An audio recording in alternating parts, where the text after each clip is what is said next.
Maybe you don't want to move to Katy, Texas after you hear what we have to say today. We are both real estate agents here in Katy, Texas, and we put a list together with our opinions, friends' opinions, and clients' opinions that will make you think twice about moving here to Katy, Texas. Let's go.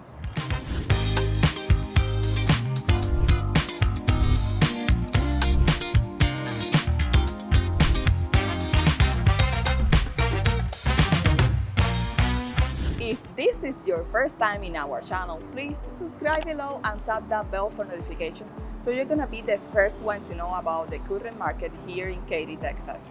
We get calls every day from people just like you, and whether you're moving in 9 days or in 9 months, we want to make your move to Katy, Texas as smooth as possible. So our information is below. Reach out to us. Now let's go check out these weird things about Katy. Let's go.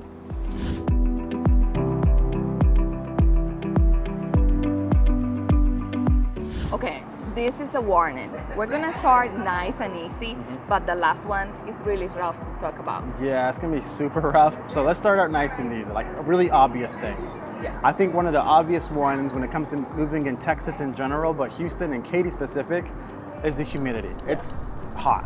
It's really hot. It's so hot, but humidity is really, really wild, Que right? calor. Oh my God. And so I mean, maybe that won't mean much to you if you're already used to it, but if you're not used to it, imagine you took a shower, you walk out of the shower, and you feel dirty again.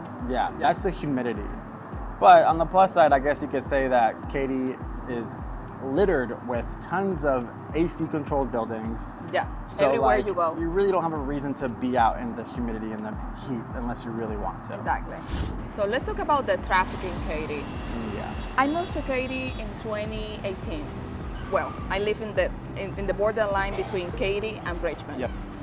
I always go to Grand Parkway 99 everywhere I go. If I go to the north or south, if I go to Katy or Sugarland, I'll go through the 99. Yeah, and if you're going to downtown, you take West Park Tollway, West Park Tollway. which is another toll that goes straight to downtown from Richmond, Katy area. Exactly. And I have seen, David, how much has grown the traffic, like the population, more houses, but the traffic is really hard on Grand Parkway 99. I would say the traffic is just really bad, specifically right where 99 and Westheimer meet at that little intersection, between that and all the way to probably Kingsland Road or something like that. One of those two little sections have bumper to bumper traffic, and the worst part about traffic, if I'm being honest, is that there's no real reason for it. Like you'll be bumper to bumper for like 10 minutes and then all of a sudden it'll clear up and you're trying to look for why there's traffic to begin with, and there isn't. It's just a lot of people moving really slow, specifically in that spot. I will add though, it doesn't help that specific spot where there's traffic, there's also like a dead zone for cell phone service. Yeah. So you have like rough signal for internet there. Well, if you have Verizon, you won't have really good signal for like 2 or 3 minutes or 2 or 3 miles right in that specific spot. I don't know why it happens, but that's also, how it I will add to that when they built that road, they didn't think about how much the population would grow. Yep. And it's only two ways, Two right? lanes. 2 lanes from Yep. like go north and 2 other lanes that go south. Yep. So it's really hard. And now you can add to that. Of course, I appreciate this, but they're building more lanes in that same one. So right now, Grand Parkway 99, It's rough. It's rough. Yeah, they're constructing, they're making it wider, but that's not the only traffic we're talking about now. That's the major one. There's also traffic on I-10, and I-10 stretches across the city of Houston, through Katy, all the way to San Antonio if you really wanted to, all the way to California if you really wanted to also. And that's the main interstate for all of Houston traffic. Katy to downtown to even west, even east of downtown. So you're always gonna have traffic there. Now that is where you'll see like 8 lanes on each side or 7 lanes on each side. So they have a way to manage that kind of traffic, but it's still gonna be traffic nonetheless. And the other part of traffic that we're not talking about, we're gonna talk about is once you get into your neighborhood, there is traffic to get into your neighborhood. Of course. There's so many people moving to Katy, and there's so many master plan communities out there, and just communities in general, that all of these winding roads to get to your houses tend to add time to your drive time, even though it's not a lot of miles. So you could be in the dead heart center of Cinco Ranch but it take you about 10 minutes to get just to a major road If from it there. is around school time, Oh yeah. School's getting out. no. Yeah, you're kind of screwed there a little bit. But we always incorporate drive time when it comes to living inside of the neighborhood, not just outside of the neighborhood. So you know how long it takes you to get in and out. Katy is doing something about it though. They built some roads like 1463 to get you from Firethorn, for example, to I-10 in less than like 6 minutes or 5 minutes. But other areas like Single Ranch, the older master plan sections, still struggle to get in and out. Okay, but let's talk about the tolls. Yep. Grand Parkway 99, as I mentioned before, is from like, it goes from South Katy to North to Cypress. Yeah, you can get to Cypress. You can get to the Woodlands now from Katy with this giant toll road. But it's 99. expensive. It's very expensive. The plus side is that there are Katy sections that don't have the toll road, but but it's only like that you don't have to pay. You don't have to pay, but it's only like 3 or 4 exits. Yeah. After that, before that, or after that, if you're going to Richmond, if you're going to north of Katy, it gets really expensive really fast. Yeah. And those toll roads, they're not these like 25 cents. You used to live in Miami, right? Those tolls were like no, like $2.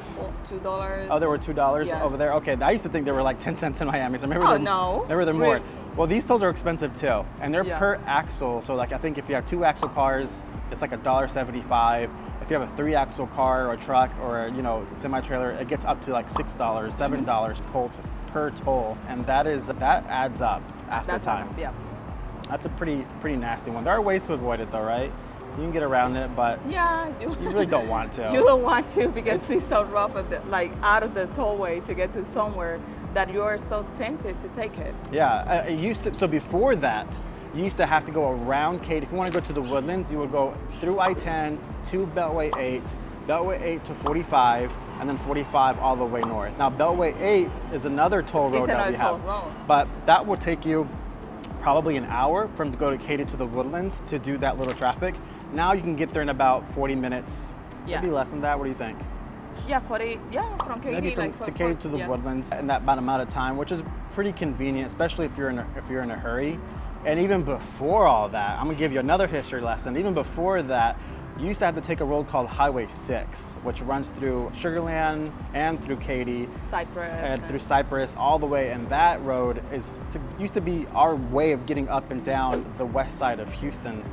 That right now is rough. I try to avoid that altogether, even though that used to be our main way of getting up and down. All right, let's move on to some other, a little bit more difficult. We're ramping up to some really tough ones that we just don't want to talk about. But we're gonna do it. Yeah, we're gonna do it. Okay, let's be straight up. Everything's bigger in Texas, right? What about the insects? Yes, the bugs are also bigger in Texas. And because it's a very humid city, it's because we're so close to the coast, because there's tons of streams and tons of waters, there is mosquitoes everywhere. And our cockroaches fly. Yeah. And they're big. Yeah, our tree roaches are so big. But the mosquitoes, I don't even care about roaches anymore. I'm so used to the roaches. It's the mosquitoes that get me. Not only that I have noticed here that the mosquitoes, they fly slower. They're not in a rush. So whenever they get you, they get you. They spend their time fucking up. Oh, that's so true. I never thought about that. I don't know.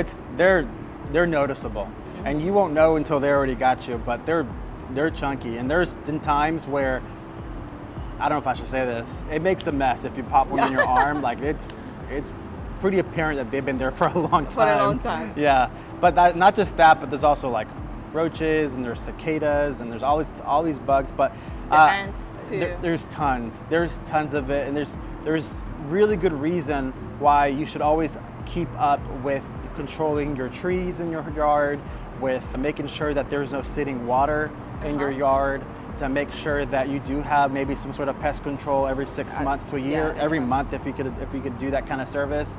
It makes a huge difference. I know, just for example, I have a family that I helped move into Firethorn.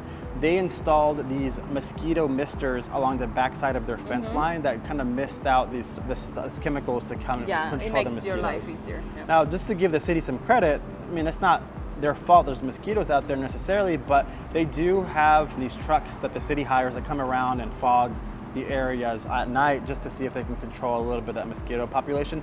And it helps. It does help. It definitely helps. But after it rains and after it floods or after the hurricane season, especially where it's still kind of muggy and hot and it just got done being really wet, you'll see a lot of mosquitoes. Yeah, and if you go out, you definitely have to have the repellent for mosquitoes, your SPF.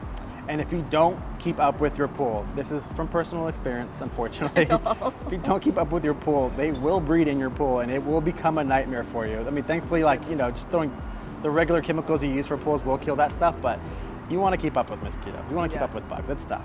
It's tough out there. But let me bring up another one. Which one? That was mosquitoes. That was the bugs. That was a hard one. Another one that I want to talk about is also annoying: property taxes. This is rough. This is a rough one. Now we're really getting heated Yeah. here a little bit. Everybody wants to move to Texas. Everybody wants to move and buy a house here because the houses here are half of what they're used to paying in California, Yeah. half of what they're used to paying in New Miami. Jersey, in Miami, and that's a big plus, I'm not gonna lie. But Texas does not charge a state income tax. So you No. can make $1 million and they're not gonna tax you on the income you make. They will tax you On your property. On the your property. value of the property. on the value of the property. So if you want to know how Texas makes their money, it's through property taxes. And every year we hear a debate on lowering or raising property taxes, trying to give discounts. But I want you to give us an example of the gotcha. There's just one specific thing on property taxes in Texas or in Katy specifically that's like a gotcha that makes it more expensive to live in certain houses versus other houses. Yeah, and that is the MUD. The MUD. Municipality Utility District. District, MUD, that's a mud tax. So you have to watch out where you buy a house because you have to know if they charge you for MUD, because you will pay for property taxes, but on top of that you will pay for those municipality taxes too. Yeah, so if you want to know what a mud tax is, the simplest way to explain it, it's a loan that the area takes out to help pay for the certain infrastructure for that area. And that Like loan the is sewer, like all that. sewer, lines, water, and it's repaid through your taxes called a mud tax. So while property taxes could be like 1.6% of the value of the house, 2.1% of the value of the house, the mud tax could increase it by a whole 1% sometimes, which makes your property taxes from 2.1 to like 3.1. And I'll give you an example. If the house is like $500,000, that's the difference between paying $10,000 a year versus $15,000 a year. So you definitely have to pay attention to that where you're gonna buy your house and make sure, okay, it has property taxes because it's gonna have here in Texas anyway, but you have to check if they're gonna add the MUD taxes. And we can say that if we see a map, there is a line here. If you buy the house here, you don't pay the MUD, but then you cross the street and here you pay the MUD. Yeah, So, we have quicker access to those types Yeah. of situations. So we'll be able to tell you quickly if there's a mud tax or not. But overall, if you see something in the mid to high threes for property taxes, it's probably a mud. Now, don't just stop there. Don't think I'm not moving to Katy after hearing this. I want to keep my money. There is a little bit of hope. You tend to see high mud taxes in areas that are more developed or more updated and modern. So if you go to a master plan community, for example, like Cane Island, Yeah. which is beautiful, beautiful. all these really cool, favorite nice one. roads, all this nice visuals, all this really cool stuff. I mean, Community there's club. you see where your money is being put into and why there's the plus side to that. But in addition to that, remember I said a mud is just a loan. So a loan gets paid back. The more people move into an area, the more people pay into the mud tax, the quicker that loan gets paid off. And that mud starts to go down. Yeah. So you'll see your mud tax go from 1.01% one year, and then it'll drop down to 8.9, and then 0.5 or something like that. And you'll have examples like one of my favorite communities is Firethorn, where in the span of probably 5 years that I was helping people buy and sell in that neighborhood, they started like mid threes and now they're down to low twos, completely paying off their mud. And now all those people kind of get the benefit of not having to pay that additional mud anymore. And in a positive way of that too, we have the Homestead exemptions. That's true. So Yeah. explain what that is. Yeah, so the Homestead exemption is a discount that you get in your taxes, that it could be around 20%, because if that is your primary home. Yeah, you have to Okay? live there. You have to live there. It could not for like a rental that you have, another investment property. It has to be in the property that you live. And what they don't tax the percentage, they tax the value of the home. And that's a little like side quest. Maybe reach out to us directly if you want to know details about this. But what you pay for a house is not always what they value the property value to be. Exactly. Sometimes, especially in the older neighborhoods, the property taxes haven't caught up to the market. So you'll buy a house for $400,000, but only get assessed $300,000 in property taxes. So you're only going to pay property taxes on the $300,000, and the homestead exemption that she was talking about, that gets discounted from the 300 number. Exactly. So there is market value and the price value. Exactly, and that's something that they don't talk to each other. Because Texas is a private information state, the government here doesn't talk to the MLS service out here to ask what they paid for houses and use that as a source to comp your house. They have to run comps their own way. They do their own math. Exactly. That doesn't always work out great. Sometimes the houses are too expensive and overvalued and you have to protest taxes, and that's a video, that's a subject for a whole different video on how to contest property taxes. But that's a big one. That's a big one, big pill people have to swallow when they want to move out here. And they're not really ready of like, hey, this mortgage is $1,000 more a month than I thought it was going to be. And they don't know how to explain that. Yeah. Okay, but we're getting pretty heated here. I think we should talk about some more. What's one you've heard that makes it difficult to move to Katy? Okay, let's talk about nightlife. Yes. Entertainment for adults. What nightlife? What nightlife? Oh, that's right. This is the suburbs, guys. Yeah, there is not too many places to go or too much activities to go to dance or to have fun. Hit the clubs. There is no clubs to hit up except for golf clubs. Exactly. Country clubs. Yeah, country clubs, sure, but not like bopping, clubs out here. But there's a reason for that too, though, right? Which one? Katy is suburban. It's like a traditional small town. They don't want to have this nightlife presence. So you won't have these establishments open till like 2 in.the morning. No. Where you just get to bump and do all that kind of stuff out there. As a matter of fact, things close pretty early. Yeah, I was thinking about Whisky River, but then that's Richmond. That's technically, but Whisky River is actually, that's funny you say that. Let's talk about Whisky River. Whisky River is like a country club, nightclub, where you can do line dancing and all that really cool stuff. It's technically, I consider it Katy. Very Texas style. Very Texas. It's in Katy. I consider it Katy, Texas. Katy? Yeah, that's Richmond. I mean, it's Richmond, but I consider it Katy. Okay. Because all the Katy people go there to basically have fun and do that. And there you can stay up till 2 in.the morning and have fun and do your thing. Have you been in Whisky River in spring break Thursday? No, thank you. That's Latina free entry. Oh no, I didn't know that. Ladies. Oh my goodness. I need dance lessons, guys. I don't go to those type of things. I definitely need this. That's the closest thing you'll find to like having fun really late. Everything closes at about 9:30 or 10 o'clock usually. Our Targets close here at 10. H-E-B closes at about 11. Yeah. And that's only because people come home late to work and want to get something to eat. But there's not a lot of nightlife out here. Now, for families, there is a lot of activities, all kind of things. Water parks, even.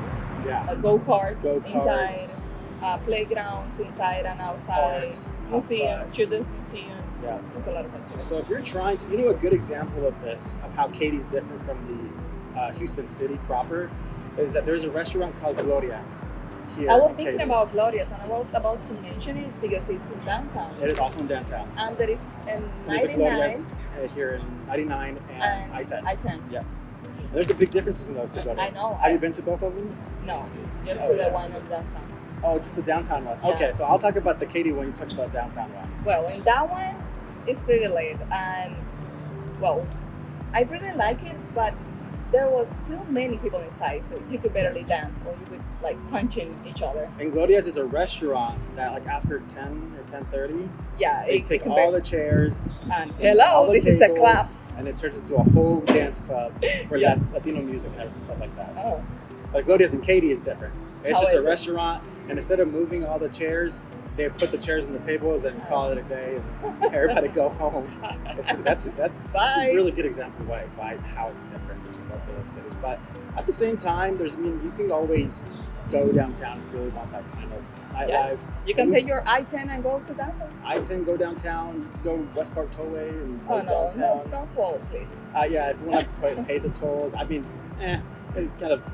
Whatever. You have your options. Okay. You don't have to always do that. But there's a lot of surprisingly good number of single people and young people who still club that tried to live in Katy, Texas anyway, only because of the financial benefit of buying and living there for like a longer time. They'd rather, I almost advise, you're better, unless you really want that in-town life, which is awesome, if you're willing to drive an extra 15 minutes to do that downtown fun stuff, then drive the extra 15 minutes every time you want to have fun and buy a house in the suburbs where you know, because you're connected to a good school, 5 years from now, your equity is going to increase pretty significantly. Pretty significantly. Maybe we're talking about 100,000. Yeah, big time. Big numbers. Big numbers. It depends on where you live and stuff like that. But I think it's time to talk about the big one. I mean, there's a lot of stuff we can talk about. There's a lot of ugly things, but we're talking about the ones that are common to us and our clients and our friends. And that last one would be, let's go. Yeah, the last one's going to be controversial because we never want to talk bad about where we live. About where we live. So here we go. Katy, I would say that Katy is divided when we talk about schools in north and south. And north of I-10 and south of I-10. Exactly. And we see a different in quality of school from the south to the north. Yes. Now keep in mind, it's all Katy ISD. Exactly. One of the best Katy school ISD districts in the country. We're being very picky here. Exactly. Because the district as a whole, and honestly, all the schools for the most part are excellent schools. You would be lucky to have your kids go there. Exactly. But we're going to be very picky here for a second for those of you who have kids of all ages and want to know the difference between the different schools inside the school district. Even though we're talking about one of the best school districts in the entire nation, you will see the difference from the north to the south. Yes. Being south, the best of the best. Yep. Multiple teachers for classrooms. Yeah, a lot of teachers for per class. Yeah, the lot ratio. Of extracurricular. A lot of extracurricular. Yeah.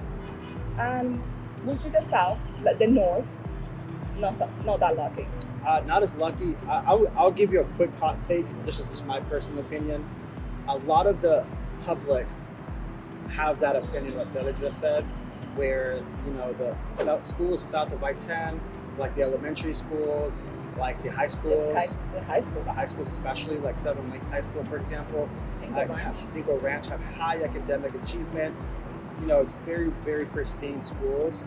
They have that opinion. My opinion though is that if there is a little bit of shortcoming on the schools on the north side, and we don't mean, for example, the exception to that would be Katy High School, which is technically north of I-10. Yeah. That's the traditional. That is the go-to school if you can make it. But outside of that, the other schools, my opinion is that they're not terrible schools. They're absolutely great schools. They're just newer schools, and they're newer schools in that sense that they're only like 5 years old or even less than that. So they haven't had the time and the resources and everything needed to catch up to the pedigree of the other schools. Are they on their way? Yes. Will it be different 2-3 years from now? Absolutely. But for the people who actually live here right now, I would say that they would prefer a school in the southern part of Katy rather than the northern part of Katy, right? And what I don't see, I see that they are newer schools, that they're working their way out to improving the academics, the extracurricular. I would say too that they pay the same taxes. Yeah. And you will see the difference. Yeah, I mean, that is something that people have to complain about. We're paying the same taxes for the same school district, so we want our quality of school to be a little bit better. Now, me selling in Katy for just about 10 years now, I will say that same narrative used to be said about some schools inside of the south part, inside of like close to Firethorn, close to the west part of Cinco Ranch. They used to get that same conversation was said about them.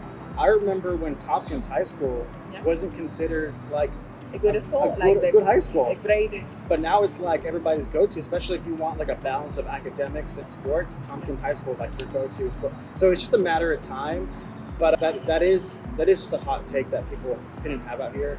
Now, with that said, because people perceive our district that way, the schools in the south and the houses around those schools tend to be very, very pricey. Yeah, very pricey. If you want your child to go to Seven Lakes, it could be a nightmare. It's going to cost you a lot of money. Even for like a one-story out there is probably going to be on the 450s for this is just a rough guess. Yes. 450,000 for maybe 1,600 square feet type of thing.